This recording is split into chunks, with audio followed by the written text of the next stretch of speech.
I'm Amy Harrington. It's July 8th, 2013, and I'm conducting an interview with Keenen Ivory Wayans on behalf of the Archive of American Television at the TV Academy headquarters in North Hollywood, California. So we're going to start with about 10 minutes worth of background information. So what was your name at birth? I was born Keenen Ivory Wayans. And oh, I'm sorry. No. No, please. The Desuma was supposed to be my dad's name, but then we found out later that it wasn't, that my grandmother just sort of made it up. So it's not his middle name, but I'm supposed to be named after him and my grandfather. So he thought it was on his birth certificate? It wasn't? Well, yeah, his mom, my grandmother's a character, but his mom told him that that was his name, but it turns out it's not his name. So the intent was for me to have my grandfather, Ivory, and my father, Desuma. So where and when were you born? I was born in New York City, June 8th, 1958, Harlem Hospital. And where did you grow up? We started in Harlem, 1704 Amsterdam Avenue. That was the first apartment I remember. And we stayed there until I was 6. And then we moved to the projects in Lower Manhattan. And that's where we grew up. So we know what your father's name wasn't, but what was his name? And what did he do? My father's name is Howell, and my mother's name is Elvira. And what did they do for a living? My dad, well, my mom was a homemaker. My dad had several different jobs. They got progressively funnier as we got older. So he worked for Guinness Harp as a sales rep.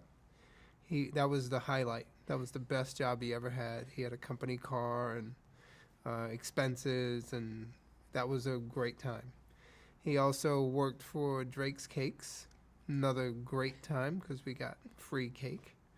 And then he became a entrepreneur, po being the operative word. And my dad wanted to be his own man. You know, he wanted to have his own business. And he had several disastrous attempts. He sold everything from sunglasses to condoms to costume jewelry. Basically what he would do is he would go to the post office, and whatever surplus they had, he would buy and then try to sell it. And if it didn't work, we had to sell it to our neighbors. And we were actually known as the Haneys. Now, there was a TV show way back called Green Acres with Zsa Zsa Gabor. And one of the characters was this guy with this truck full of junk named Mr. Haney, and that's how we got that name. So, What traits do you think you inherited from your parents?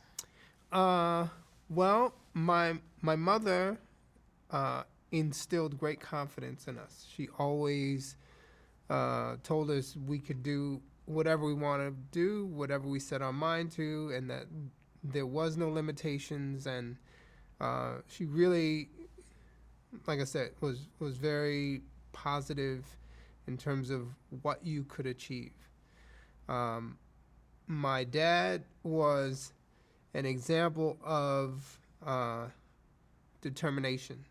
My dad had many attempts and many failures, but he would say that failure was the road to success. And he says, if you fall down, you get up, brush yourself off, keep going. It's only if you lay there that it's over. And so, you know, I think her confidence, his determination, really set the tone for all of us to believe that nothing was impossible. So you say all of us. How many siblings do you have, and what are their names? There are 10 of us, 5 boys, 5 girls. One has passed. So the boys was Dwayne, Keenan, Damon, Marlon, Sean. And the girls were Deidre, Kim, Elvira, Nadia, and Devon. And were you all creative as kids? Well, we had to be creative. We weren't creative in the showbiz sense. We were creative in the survival sense. And that's really like what I think made life interesting for us and gave us a point of view that we've carried throughout life, in that every day was impossible by the world standards. When you have 10 people in an apartment in the projects and a breadwinner who's not winning much bread, it is a constant creative way of surviving. And so we took all those skills, everything from my dad, buying stuff wholesale or surplus and selling that, and we all had jobs when we were very young, whether it was shining shoes or collecting bottles or delivering groceries. It was always trying to find that way to survive. So, and it was always legit. That was the other thing, is that my parents, they had very high sort of moral standards. Like my mom refused to ever go on welfare, and we never dealt with, like if somebody was selling stolen goods, no matter how cheap it was, that was never entertained. Or so my parents had morals about their poverty. It was just like, because what my mom would say, because you're let me see, of the ghetto doesn't mean you are ghetto, so she, like I said, both of them sort of set a bar for us, but the hustle was always there as well. So as long as it was legal, it was cool. And do you think that working together as a team, as kids, kind of telegraphed the fact that you'd work together later in life? Well, for us, we were sort of forced to bond more than most families. So beyond just being poor, we were part of a experiment. The city of New York started public housing around 1960s, and they were integrated, but the country was not integrated at that time. So my projects was comprised of Puerto Ricans who were brought in from the east side, blacks who were brought in from Harlem, and Irish who were in Hell's Kitchen. You had 3 of the toughest groups put into this, 8 square block housing development, who had never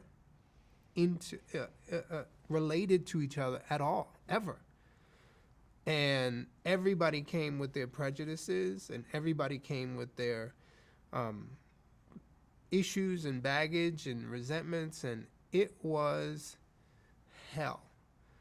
It was every single day you fought. No ifs, ands, or buts. You walked out the door, there was a fight. And it took us, through my generation, to figure it out. Now, my brothers Marlon and Sean grew up in a completely different projects, because they were friends with all the little brothers of the guys that I used to have to fight every day, me and my older brother. And so they grew up in the ideal of what that experiment was. And so, their friends were everything from Indian kids to Hispanic kids, white kids. And so their upbringing was different in this same experiment. But when we first moved there, it forced us to not fight as one.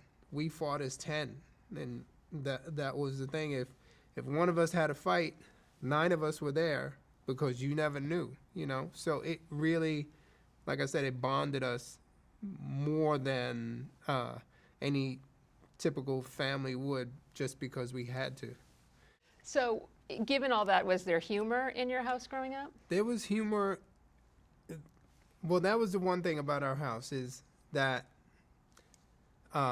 everything was funny, right? And you never got in trouble for being funny. My mom had a great sense of humor. My dad had a great sense of humor when he was not stressed out, But you didn't. Comedy was allowed, and so we never got in trouble. And also, I don't know, I think like comedy might be genetic, because we all had this skewed view of things, right? So I talked about the horror of growing up, but there was funny things that happened even with that, like my mother was you could call radical, right? So she was definitely all about, civil rights and black power and black is beautiful and all that, And, we're talking, 60s. And like I said, every time I would go outside, someone would call me a nigger.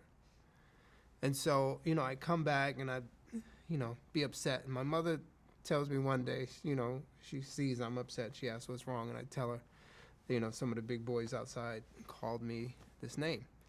And she goes, I'll tell you what, baby. She said, you go back out there, and if they call you nigga again, you tell them to call you Mr. Nigga. And I was like, wow, yeah, that's what I'm going to do. So I went back on purpose. I went around the guys,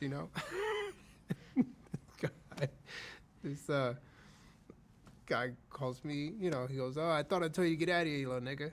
I go, hey, man, if you going to call me nigga, you call me Mr. Nigga. And the guy looks at me and his friends, and they chuckle for a second, and then they go on to call me every racial slur they can think of, but they put Mr. on it. So for like 15 minutes, they're calling me Mr. Jungle Bunny, Mr. Coon, Mr. And I'm just like, I guess Mom's thing didn't work here. So, yeah, like I say, humor is all point of view, right? When did you first know you were funny? My mom had a party at her house, mostly relatives, some friends. And for some reason, I just got this idea to not embarrass my mother, but to do something funny.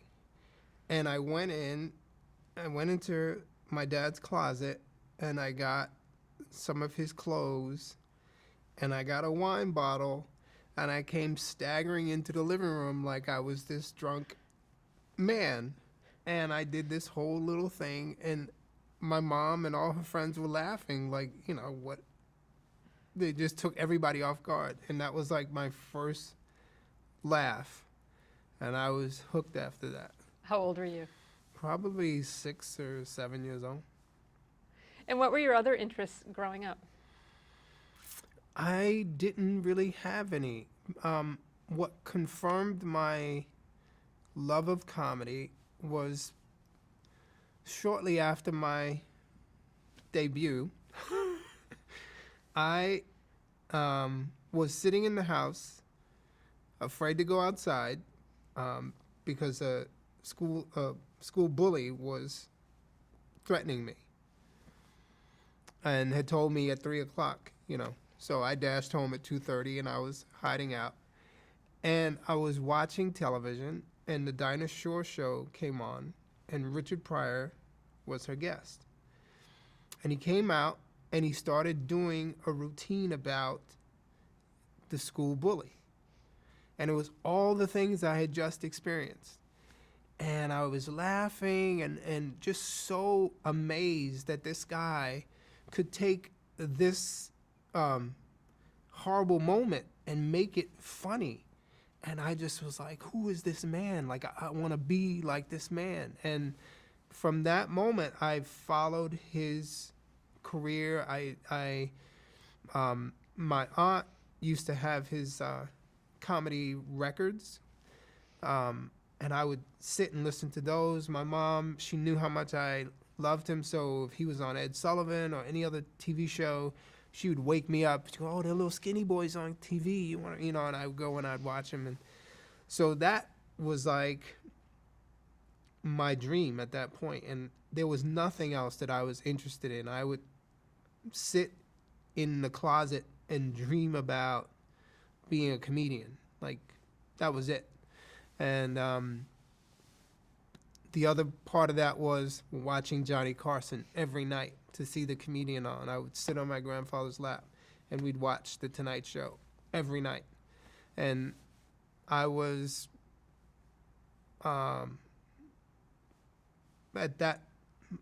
from that moment on, I knew what I was going to do with my life. I didn't know how, but I knew what I was going to do.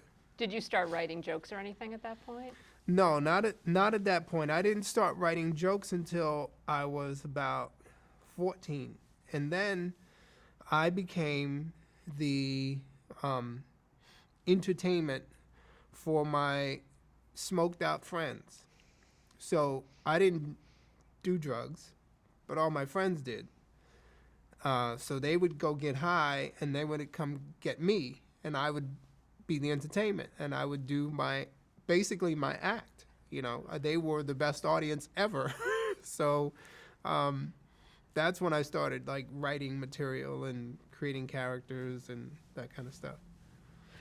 So did you watch other TV shows when you were growing up? Yes, I loved Jackie Gleason, I Love Lucy.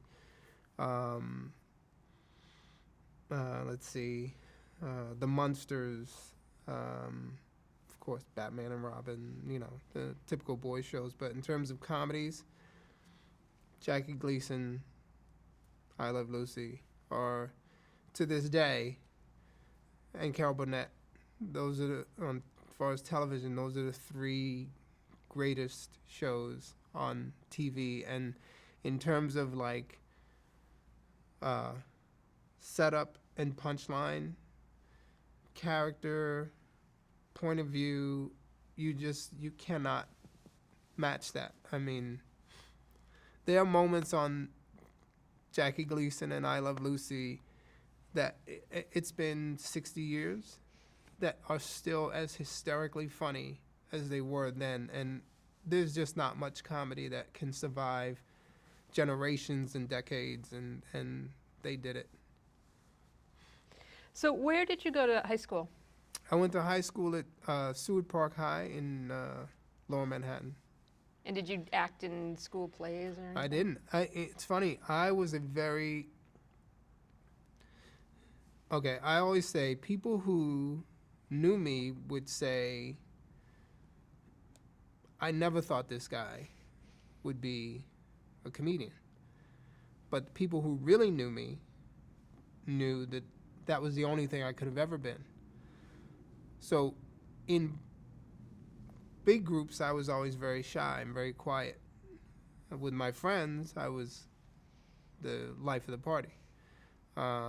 So most people I went to high school with didn't have any idea. I was just a shy kid, and that was that. And what did you do after high school? After high school, that was sort of where things changed. After high school, I went to college. I actually took a year off and wasn't sure, like I said, didn't know how to pursue being a stand-up comedian. But I knew I had to do something with my life. And my uncle told me about this college that I should go. He had worked with the United Negro College Fund and told me I should apply, and I had decent grades. I might get a scholarship. So I applied. I got a scholarship, and I went to Tuskegee Institute in Alabama. Now, what's interesting about this is I was one of the few kids from New York in Alabama, and at lunchtime, I was entertainment. So the kids would either be hanging out on the fountain or one of the other areas of the campus, and I would be telling stories about New York, and everybody wanted to know about New York. And again, I had a captive audience, and I would do my characters and all my, jokes, and I'd have everybody laughing. And one day, one of the other kids from New York who was in school, he was a upperclassman, had saw me and came up to me and said, "Hey man, when you go home, you should check out the Improv." And I was like, "The Improv? What's that?" And he goes, "Oh, it's a comedy club, and Rich Pryor started," and that's all he had to say. And when I got home, I went in the phone book and I found the Improv. And the irony of that was it took me going 2,000 miles away to find out about a club that was literally 1 mile from my house. And so that experience taught me that in life, just go. That's it. Just as long as you go forward, you'll get somewhere, right? You'll find that road. Had I not gone, I don't know if I would have ever found that information. And so immediately I went to the Improv and I auditioned to go on stage. And tell us about that audition. How did that lead to you performing there right away? Well, no. I stood in line with another comedian, Robert Townsend, who we later went on to do Hollywood Shuffle together.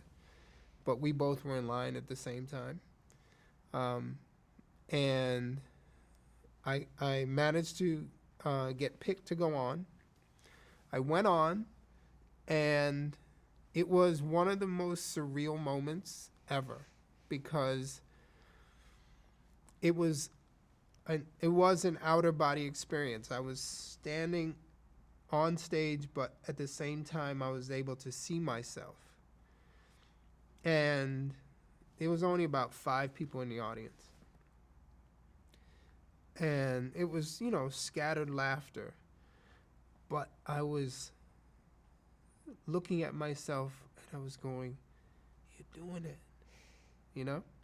It was like I had stepped into my dream, like all those years, and I was like, wow, this is the feeling was as good as I thought it was going to be. And I didn't care about laughter at that moment because I knew I could do this. I was like, I can do this. And the next time I went, I got passed, because in between that time I went to the club and I watched all the comedians, and I started to understand like how you work a stage and how you tell a joke. And also, me being a kid from the projects, my audience at the Improv were tourists and people from New Jersey and all white. There was so I had to learn how to translate my experiences to a different group of people. So, by studying other comics, I picked up things. It wasn't like so clear, but you just instinctively go, "Oh yeah, that's what I need to do. Oh, I see how he's making that joke work." You know what I mean? So So from the starting at the Improv, then how did you build your comedy career? Well, the improv was that's where I was born, right? It's like um, my comedy family was there, and a guy named Chris Albrecht, who later went on to head HBO and now runs Stars, was a manager at the Improv, and he was sort of a mentor to me. He taught me little things about doing stand up, like I was talking about having to translate to another audience. Chris said to me one night, he goes, when you go on stage, he said, I want you to say I and my. Never say yours and ours. He said, the more specific you are, the funnier you're going to be. And I was like, okay. And I did what he said, but what I realized was that if I were to come on and say, all of our mothers do this, then people would sit back and go, well, I don't know if my mother does that. But if I simply say, my mother does this, then people go, oh yeah, my mother does that too. Or, your mom is funny. One or the other, right? And so I learned to be very specific, and that's also how a comic develops their voice. It's not the generalities, it's the specificity of who you are. And Richard Pryor, I mean, I don't think anybody shared the same life as him, but we all laughed with him. George Carlin, Freddie Prinze, all those guys, very specific. And so I learned that. I developed friendships and that have lasted my entire life, and we had a code. It was a brotherhood in that. I give you an example. Well, first off, the comedians who I was in the clubs with at that time were Larry David, Jerry Seinfeld, Bill Maher, Eddie Murphy, Robert Townsend, Arsenio Hall. I mean, we were all at the same time, right? So that was the lineup. And the clubs all had sort of their group of comedians, right? And we looked out for each other. So if you were a new comedian who came in and you did a joke that Jerry Seinfeld did, Jerry would never have to say anything to you. I would. I would come up and I would say, hey man, you know that joke you do about the sock in the dryer? Jerry Seinfeld does that. You can't do that joke. And those were the rules. No one was allowed to do anything like the other guy. And it was the preservation of your point of view that everybody embraced and protected. And Jerry would do the same thing for me, and Eddie would do the same thing for me, and that's the way it was. And anyone who didn't abide by that code, the club owners would not allow to work in the club. So guys that you saw in the park doing stand-up were stealing everybody in the club's jokes. They were not allowed to come in because of that. And that's the way it was back then. And that's what really helped to create my voice. And do you think that's changed over the years in terms of stand-up? Absolutely. It's lawless now. It's like, I've had people audition for me with my act. Like, it was stolen so many times, they didn't even know that they had stolen it from me. And so, you know, it's why each generation there's been less and less voices that stand out, because everything is so homogenized now. It's like everybody's doing the same stuff. So you get, instead of, you know, a generation like mine where you got 20 people who went on to do amazing things, you have 2, you know? And how did your work as a stand-up lead you to LA? Well, when Chris Albrecht got hired by ICM, he took 5 comedians with him as his clients, and I was one. And that's what brought me to LA. And were you pursuing TV and film roles at that point? At that time, well, initially that was always the bigger plan. But initially, I had to establish myself as a comedian here, and then we started to go after the TV roles. So, describe your stand-up act. What kinds of topics did you cover? To this day, my stand-up act pretty much is me. It's just my life, my experiences, my point of view. That's what my act will always be.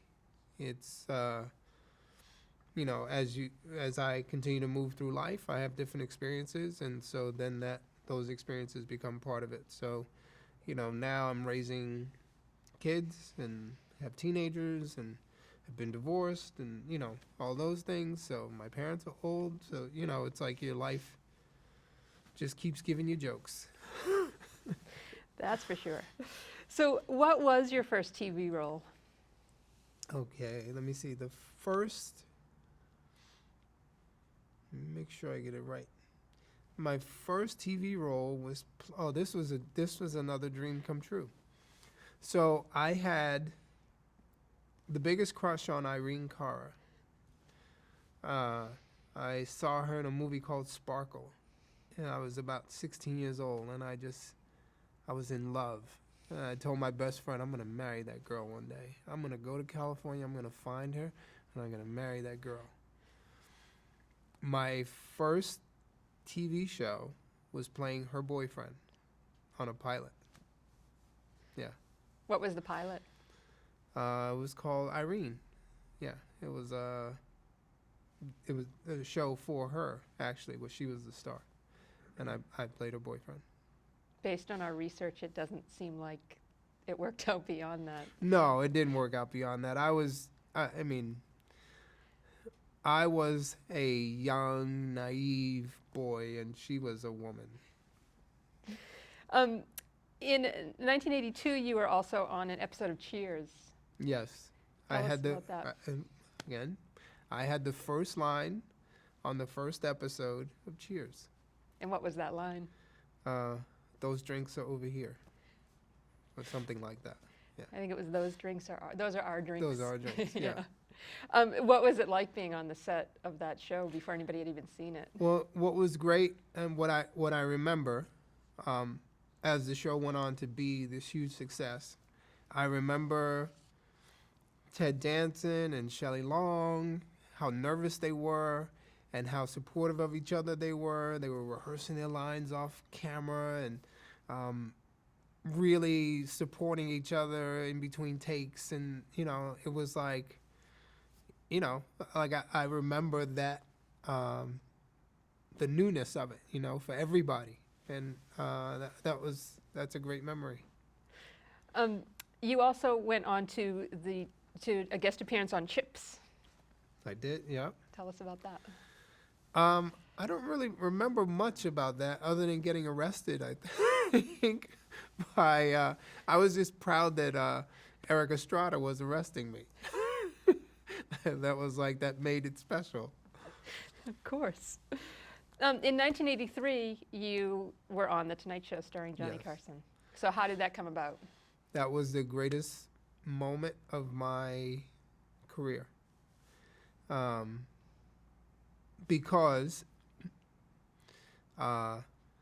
it was the only dream I had. So when you was first starting out, like, you think of the biggest thing, right? And for me, the biggest thing was to be on The Tonight Show with Johnny Carson. And to have sat on my grandfather's lap literally until I was too big, and then sitting next to him watching this show. focused on the new comic every night, like, who's this guy? And for me to be there, it was, I cannot, I can't think of a way to describe it other than, like I said, when you step into your dream. And I remember being backstage and they were about to announce me. And my heart was like jumping out of my chest. And I said something out loud, a line from Risky Business. I just put my head down. As they were saying my name, I said, sometimes you just gotta say, what the fuck? And I ran out and I did my act and it went great. And the icing on it was the moment that every comic who does the Tonight Show, the dream on top of the dream, is that Johnny asked you to come sit. And I did. And Do you remember, did you talk to him at all during that moment? I did. You see, I got emotional behind that. But I did. And it was a fun exchange. But again, I was having an outer body experience at that moment. And I just remember the joy of it. And what's interesting is that I started doing stand-up again. And my brothers and I are getting ready to do like this big world tour. But what prompted me to do stand-up again was I was editing a show. And a man across the hall came to me and said, there's something you should see. And I went with him, and he was creating this archive. And one of the things he had was my first shot on The Tonight Show. And he played it for me. And the same emotion you just saw happened then. Because I was at a point in my career and in my life where I had lost sight of the sheer joy of making people laugh. And I looked and I said, I want to be that guy again. And that started me back doing stand-up. But that moment, that time period was, for me, the like I said, the highlight of my career. Everything after that was gravy. So how did that change your career moving forward? Well, it put you in a different class of comics, and sort of made the process of auditioning easier. But it didn't change my career. My career changed by myself and Robert Townsend deciding that we were going to do our own movies. And I always say that my ignorance was my gift. The fact that we were too stupid to know that that was not possible made it possible. We didn't know how to make a movie. We didn't know how to write a movie. We didn't know anything. We just went with things we didn't know. So to write, we would lay out pieces of clothing that represented the different characters. And we'd set up a video camera, and then we would improvise. And so whenever we would switch characters, we'd put a hat on or a scarf or whatever, and we just improv the whole scene. And then we would watch it back, and the stuff we thought worked, we write down, and, you know, what didn't work, we discarded, and then we move on to the next scene. And that's how we wrote. And we wrote a script, And then it was, okay, we didn't have any money. We didn't know how to budget a movie. We know nothing. We were like, okay, if we get a camera and some film, we can shoot a movie. We didn't know nothing about a crew, lights, nothing. So Robert had this stroke of luck because our plan was we were gonna audition and take our money that we made when we booked jobs and use that. And Robert got a credit card in the mail. You know, people start soliciting for credit cards, and it said, you know, you have a $5,000 limit. And like the bulb went off in his head, and he applied not only for that, but like 10 other credit cards and got them all. And we used the credit cards to make the movie. And the locations were the outside of my house and the inside of his apartment, and we didn't have money to rent out a restaurant, so we rented out the parking lot to the restaurant and hung a sign on the back, the back of the restaurant, and we shot there. And it was all that. See, that's where all that good ghetto poverty came into play, because it was just problem solution, problem solution. You don't have time to think about the bigness. It's just problem solution, and that's how we made our first movie. And that movie was? Hollywood Shuffle. Over the course of making the movie, did one of you become kind of the businessman, or did you just kind of? No, over the course of making the movie, Robert really took the reins. He because he directed the movie, he really controlled that. And after the movie came out, most of the credit was given to Robert. And so for me, it was a big step, but it wasn't the step. The step for me was when I went to write and direct my own movie, which was I'm Gonna Get You Sucker. And that was the one that sort of changed my career. Talk about that. How did it change your career? Well, I'm Gonna Get You Sucker is interesting.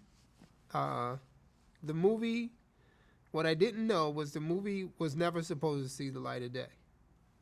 So, the studio I made the movie with had a video deal, and they had to make a certain amount of movies to fulfill the video deal.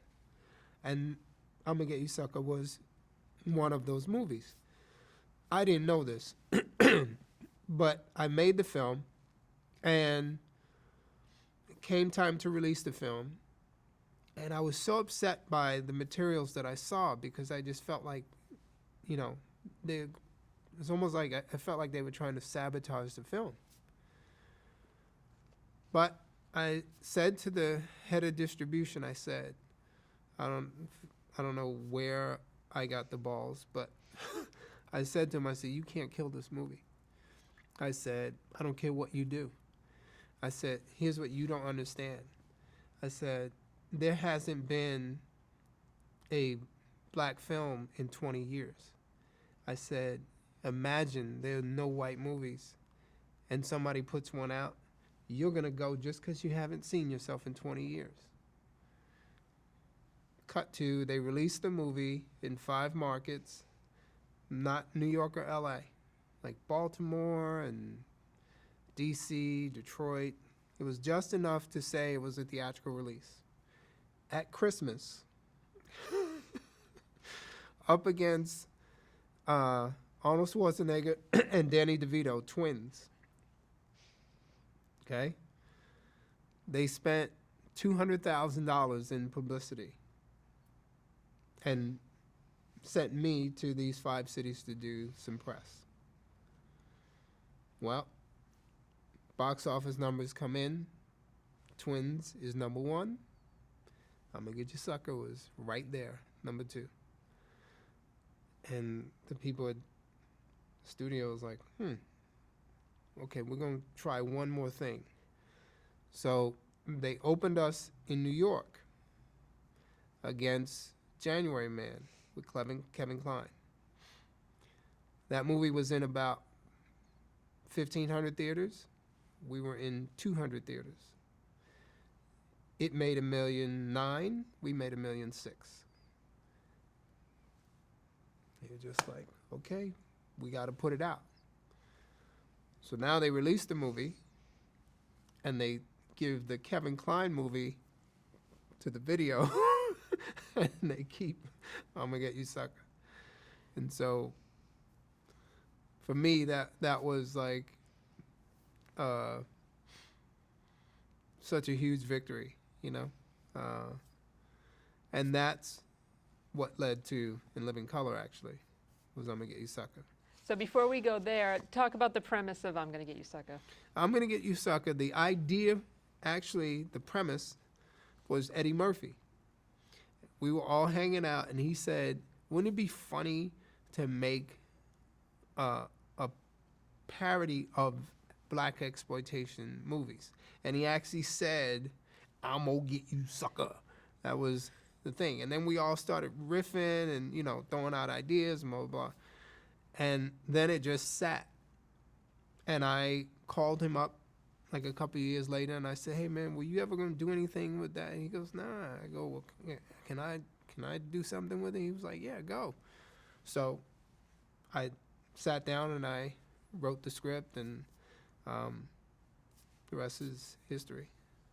And there was a TV spin-off that Yes, I came did a from that. pilot. Yes, I did a pilot after that.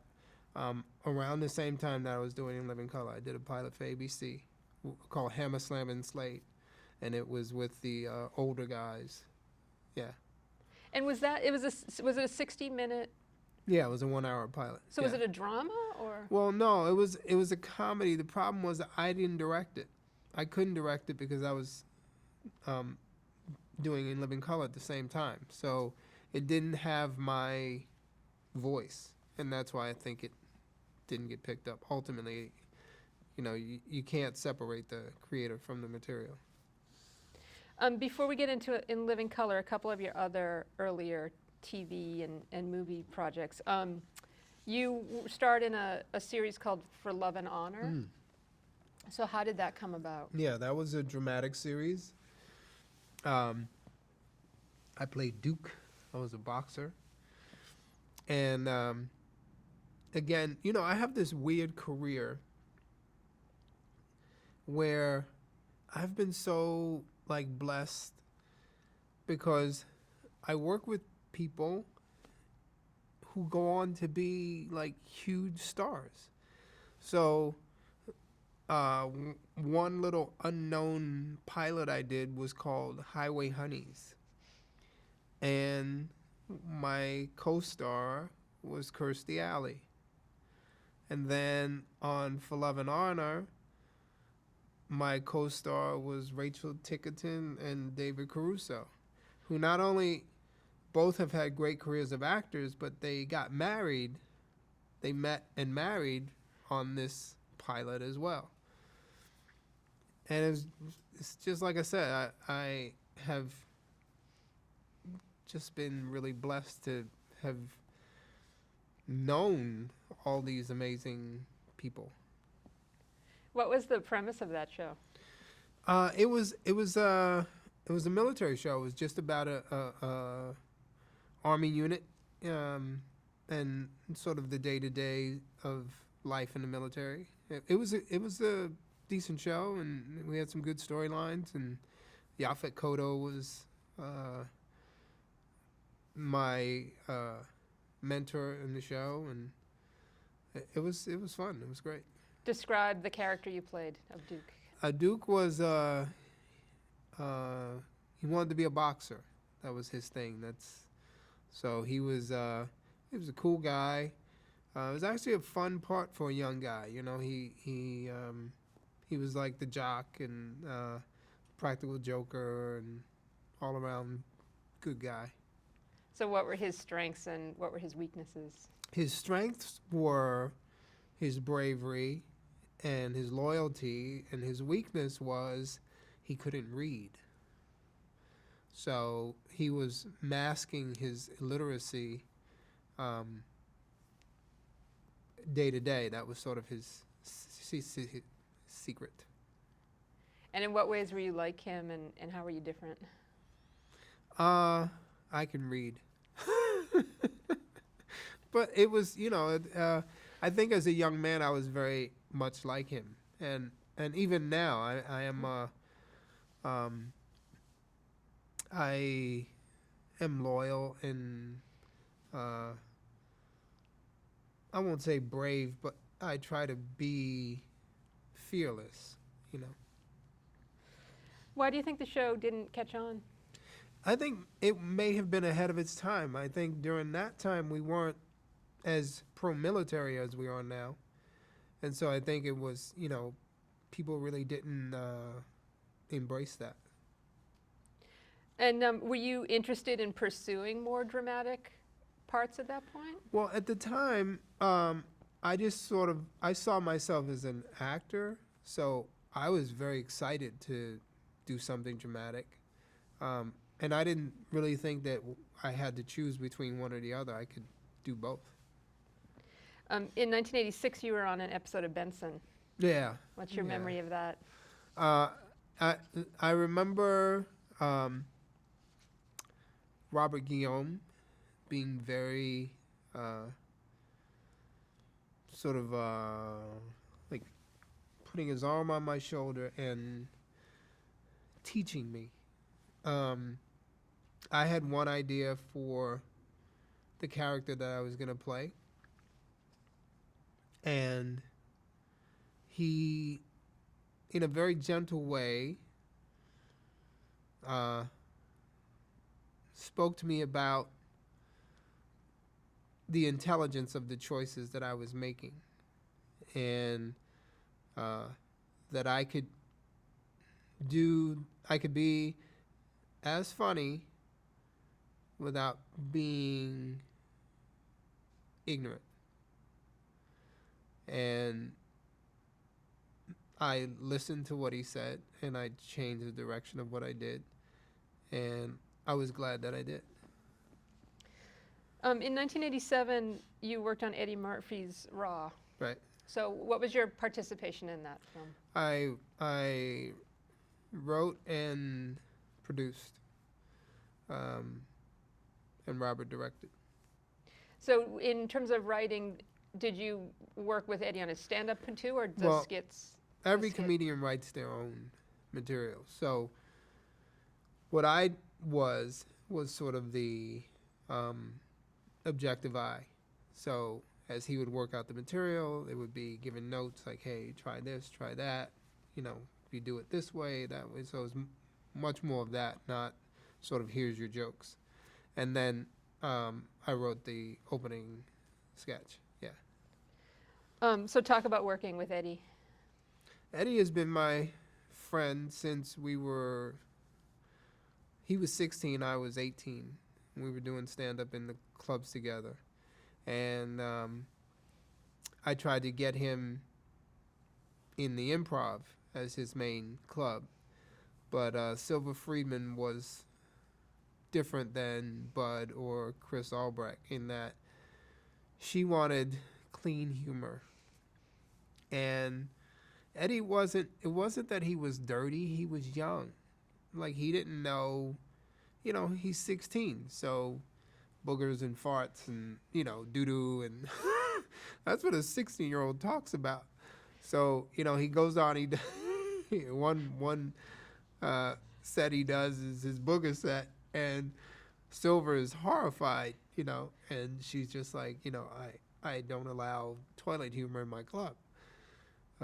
So I'm like, look, man, it's all good. Come back next week. Do it again. Just don't do that. Don't do the booger stuff. He's like, okay. He comes back, and then the next set is his farts. And he comes off stage, and he's really proud of himself because he didn't do the booger stuff, and he still killed. And Silva just looks at him, and she goes, I don't chew my cabbage twice, and walks away. And so I try to convince him to come do another, and he goes, nah, you forget this. Eddie always, he had a confidence And his confidence was overt, like almost to the point of arrogance, you know? And people marveled at it. It's one of the things that have served him so well throughout his career is that he's had this undeniable self-assuredness. And he just was like, you know, fuck that, I'm not. And he went to the comic strip, and that's where he found his home, and they let him be him, and the rest is history. And when you're working on something like Raw, and now he's big, is he We- still as true to himself at that point? Well, we were still, I mean, we were friends coming up the whole time, and it was kind of like myself, Eddie, Arsenio, Robert, were all doing it at the same time. Eddie took off first. And so we were still friends, but our friend now was a superstar. But our relationship with him, or my relationship with him, was still the same. And we, when we worked together, we never worked. You know, it was just laughing. So we would be at a club and literally like on the dance floor, music blasting, go, yo, you think this is funny? And like, you know, that's how we would come up with stuff. So it was just always fun. It was never like work. So let's talk about In Living Color. So how did that come about? And Living Color came about after I'ma Get You Sucker had the success that it had. I had a screening for the film execs from all the studios. Everybody came. The first call I got was from Fox.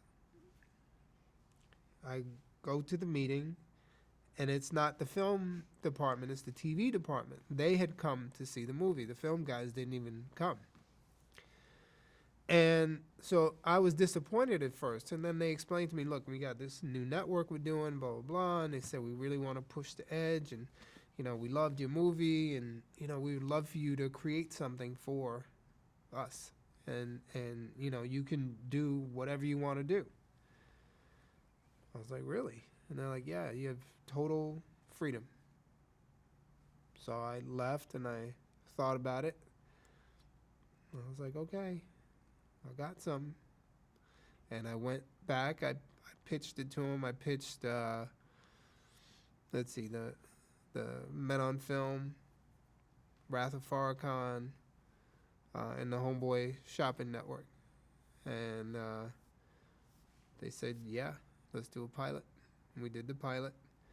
And what was funny was that was the pilot that almost never got seen. In the last minute, Barry Diller was horrified. Like he, not horrified in that he hated it, because actually when we did Men on Film, they wanted us to take it out, and before we ever shot it. And I said, have him come down to the set.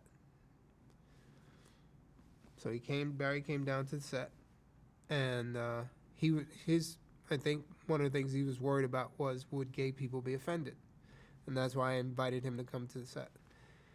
And he stood off on the side and he watched the sketch. And when the guys started going and he heard the audience, it wasn't just laughter, like people were like stomping their feet. And then he started laughing. And then when they were done, he just threw up his hands. He left. He was like, do it. And I'm going to actually stop you there because Okay. we have to change tape. Sure. We'll pick up